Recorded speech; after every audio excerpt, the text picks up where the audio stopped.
Hello and welcome to Trending Daily. This is Makhdoom Shahabuddin. Amid shifting global alliances and volatile Middle Eastern rivalries, Pakistan, the Muslim world's sole nuclear-armed power, is making a calculated play for regional hegemony.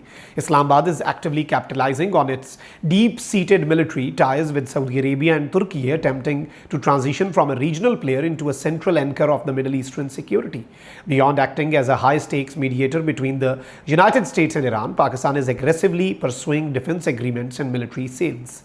But carving out the significant role is no easy feat. Its success depends entirely on navigating complex multi-layered rivalries and answering a critical question. Are Middle Eastern nations willing to risk their booming economic ties with India for a security partnership with Pakistan?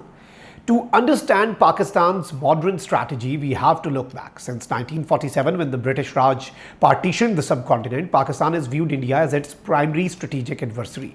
The two nuclear-armed neighbors have fought several wars, most recently in May 2025. Historically, Pakistan sought ideological and strategic backing from Muslim states in North Africa and West Asia to counter India. Yet many Arab countries deliberately avoided taking a clear side. Why? Economics.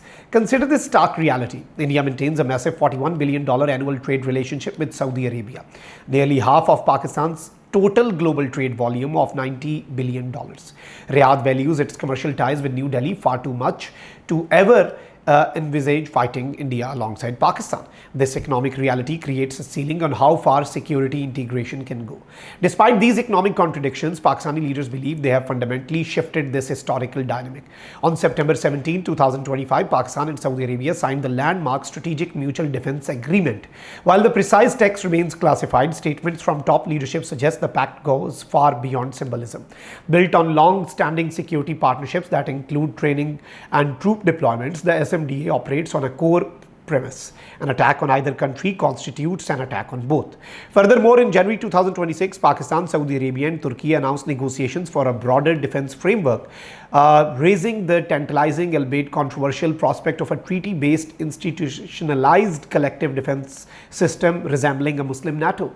For cash-strapped Islamabad, the SMDA is a masterclass in monetizing military expertise. Facing severe domestic economic pressures, Pakistan sees defense ties as a way to convert its battle-hardened troops, pilots and drone operators into foreign exchange and budgetary relief. In return, Pakistan gains access to vital Saudi capital for its domestic military industries. The ambition doesn't stop at land and air. Pakistan hopes to expand this cooperation into the maritime domain by linking the ports of Gwadar and Karachi to Jeddah and Dammam via proposed gateway terminals. Such integration would anchor Saudi commercial interests directly within the China-Pakistan economic corridor, embedding Islamabad deep into Gulf's economic architecture.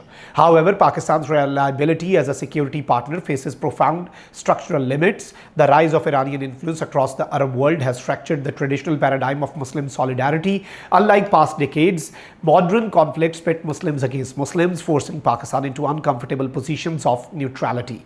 Saudi leaders still remember Pakistan's unanimous parliamentary vote for the neutrality during the 2015 Yemen conflict. More recently, when Iranian attacks targeted Gulf states following US-Israeli strikes, Pakistan found itself caught in a classic tightrope walk. US President Donald Trump relied on Islamabad to mediate with Tehran, a diplomatic role that fundamentally clashed with the expectations of Gulf states like the United Arab Emirates, who expected allies to actively pressure or counter Iran.